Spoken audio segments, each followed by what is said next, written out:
한겨레가 오늘 단독이라고 보도를 했던데 검찰 출장 조사 전에 김건희 씨가 민정수석이랑 비화폰으로 통화를 했다고 하는데 영부인이 대통령 부인도 원래 비화폰을 나눠줘서 쓰나요? 안 쓰죠. 안 쓰고 사실은 대통령이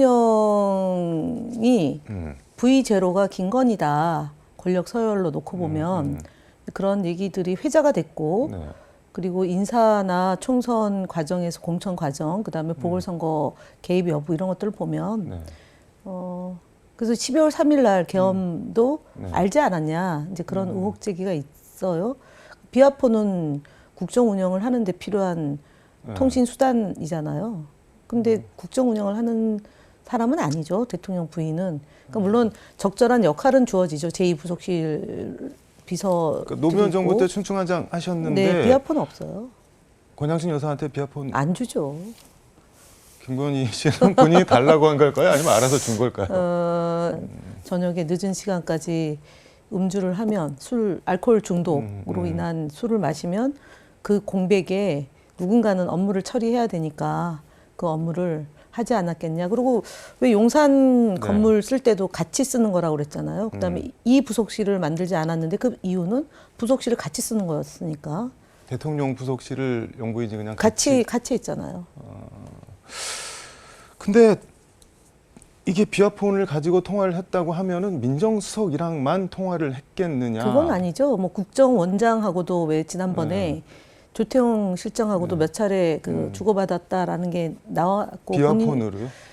근데 그때는 휴대폰이라고 얘기를 했죠. 근데 그 정확하게 압수수색이 되지 않았고 수사가 진행되지 않았기 때문에 특검을 통해서 진실을 밝혀 나가면 되는데 지금 같은 경우는 이제 비화폰이라고 특정이 됐기 때문에 그 부분에 대해서는 수사를 받으면 더 자세하고 광범위하게 저 활동했던 흔적들이 나오지 않을까 싶고 그 다음에 12월 3일, 4일 요때도 좀 의심되는 정황이 있지 않습니까? 5인이 만났는데 그러면 단순히 그 5인만 있었겠냐? 아니 플러스 알파는 없었냐?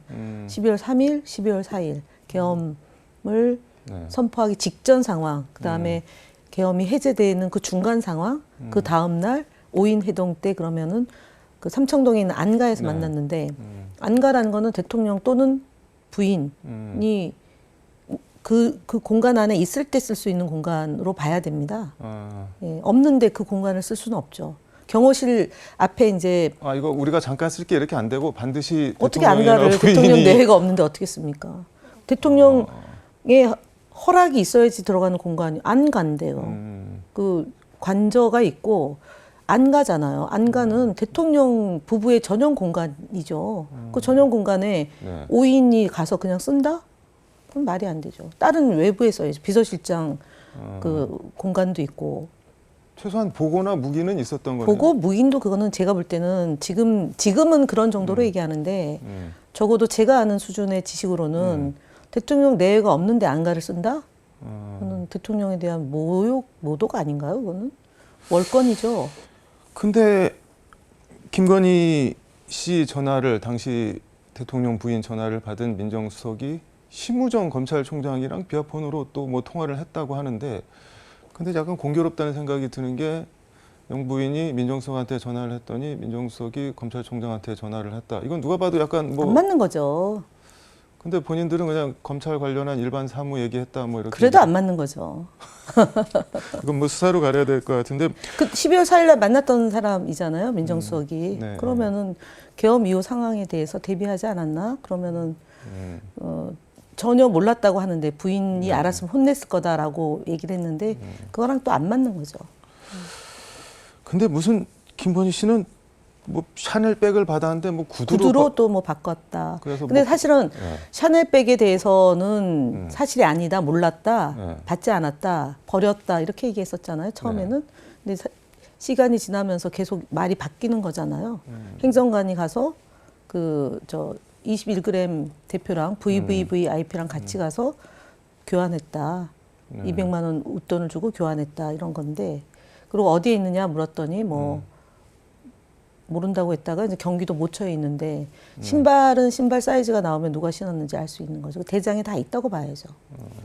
그러니까 뭐 대한민국 검찰이 다 알고 있는 여성 거죠. 신발 사이즈 조사하러 수사하러 다니고 그리고 뭐 신데렐라 수사냐 뭐 신데 거니렐라냐 막 이런 얘기가 나오는데 말이 이게- 앙뚜아네트다라고 얘기까지 나왔었던 거죠. 그거는 국민의힘 비대위원이 얘기했었던 내용인데 제가 볼 때는 그동안 꽁꽁꽁 숨겨놓은 게 곧 네. 본물 터지듯 터질 수 있는 그런 상황이고 그러니까 본인이 병원에 입원하는 극단적 방법을 선택하지 않았나 봅니다.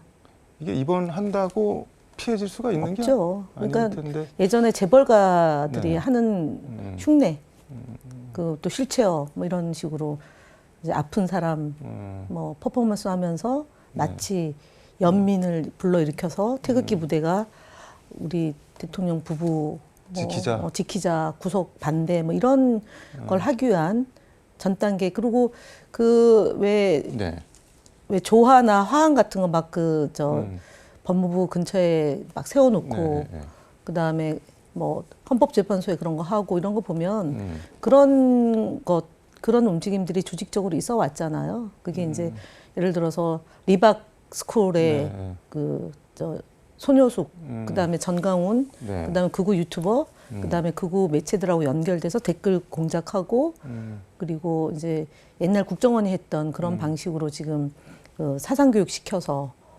반공 교육 시키고 그다음에 이명박 박근혜 그러니까 이승만 박정희 위대하다 고로 윤석열은 잘못이 없다라고 하는 그런 움직임들을 하기 위해서 몸소 나선 게 아니냐. 윤석열은 반바지 입고 저 한겨울에 입는 후드티 같은 거. 그게 사실은 옛날 검찰총장 시절에도 때 되면 그거 입고 나타났었던 거 기억하시죠? 그 옷이에요. 그래서 그렇게 했는데도 주목도가 약하니까 몸소 본인이 이제 병원에 입원해서 스포트라이트를 그런 방식으로 받으려고 하는데 안 통하죠. 언론이라는 지형이 사실은 살아있는 권력을 눈치 보고 또 감춰주고 은폐시키고 그 이제 조력을 했지만 권력이 바뀌었지 않습니까? 그러면은 검찰도 바뀔 거고 특검 조사가 뻔히 있는데 어디까지 두둔할 수 있겠습니까? 제가 볼 때는 지금 윤석열 전 대통령은 번지수를 잘못 짓고 있는 거고 거기에 이제 안달이 난 김건희는 퍼포먼스를 하고 있는 건데 다 백약이 무효다. 김건희 씨 얘기 하나만 더 물어보면은 뭐 여사 취향이 확인되니까 선물이 쇄도했다. 무슨 생일 전후로 해서는 도배를 할 정도였다. 뭐 이런 지인을 이용한 보도가 나오던데 원래 그렇게 여사 생일 되면은 선물 같은 거 명품 같은 거 이런 게 들어오나요? 사실은 이게 이제 그 이전에는 아크로비스타 지하에서 경호실에 그런 관리 감독을 소홀히 한 틈을 타서 300만 원짜리, 200만 원짜리, 100만 원짜리를 받으니까 그게 허용이 됐잖아요. 그러면은 입소문이 나는 거잖아요. 줘도 되더라. 그러니까 점점점 단위가 올라가고 그런 것들은 사실은 사기꾼들은 사기꾼들끼리 통한다고 교회나 아니면 또 기업이나 아니면 개인적 관계나 청탁을 하는 자리 청탁하는 사람들이라면 그냥 전달이 될 수 있는 거죠. 그리고 최재형 목사도 그렇게 인사를 관여하는 걸 보고 경종을 울려야 되겠다고 해서 어쨌든 그 심층 취재를 한 거지 않습니까?